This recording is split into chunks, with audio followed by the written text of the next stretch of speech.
একটা ছোট্ট গ্রামে রাকিব নামের এক কৌতূহলী ছেলে বাস করত। রাকিবের বয়স ছিল মাত্র 10 বছর, কিন্তু তার কৌতূহলের শেষ ছিল না। প্রতিদিন সে নতুন কিছু শিখতে এবং জানতে চাইত। তার বন্ধুরা বলতো, রাকিব, তুই তো সবসময় কৌতূহলী থাকিস। একদিন না একদিন তোর কৌতূহল আমাদের সবাইকে বিপদে ফেলে দেবে। একদিন রাকিব গ্রাম থেকে কিছুটা দূরে জঙ্গলের মধ্যে ঘুরতে বেরোল। সে সেখানে বিভিন্ন রকম গাছপালা, ফুল আর পাখি দেখতে পেল।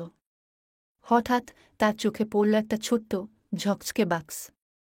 রাকিবের মনে হল, এটা কি হতে পারে? সে বাক্সটা তুলে নিয়ে খুলে দেখল।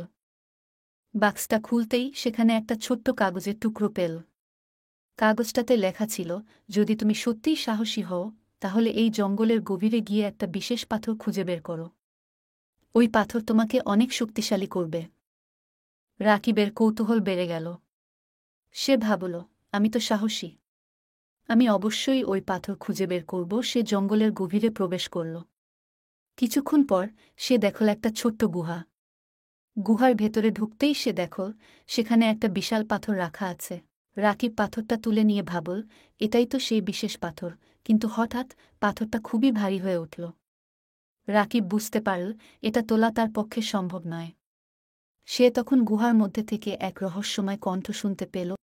রাকিব, তুমি যদি সত্যিকারে ভালোবেসে পাথরটা তুলো তাহলে অবশ্যই তুলতে পারবে। রাকিব তার হৃদয়কে স্থির করে পাথরটা তোলার চেষ্টা করল।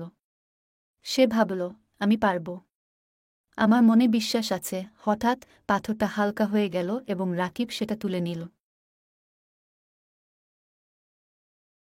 বাইরে বের হয়ে রাকিব বুঝতে পারল এই পাথর তার সাহস আর বিশ্বাসের প্রতীক। সে গ্রামে ফিরে গিয়ে তার বন্ধুদের সবকিছু বলল। বন্ধুরা অবাক হয়ে বলল, রাকিব, তুই সত্যিই সাহসী। তোর কৌতূহল আমাদের সবাইকে একটা নতুন শিক্ষা দিল। রাকিব হাসি মুখে বলল, কৌতূহলই আমাদের শেখায় এবং আমাদের জীবনকে সুন্দর করে তোলে। আমরা সবসময় নতুন কিছু শিখতে চাইলে আমাদের মনটাকে খোলা রাখতে হবে। এইভাবে রাকিবের কৌতূহল এবং সাহসের গল্প সারা গ্রামে ছড়িয়ে পড়ল এবং সবাই তার থেকে শিক্ষা নিল যে কৌতূহলই জীবনের আসল চাবিকাঠি।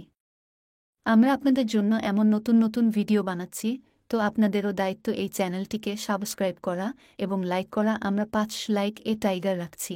আপনার মনে হয় এইটুকু করে দিবেন এবং ভিডিওটা কেমন লাগলো কমেন্ট করবেন এবং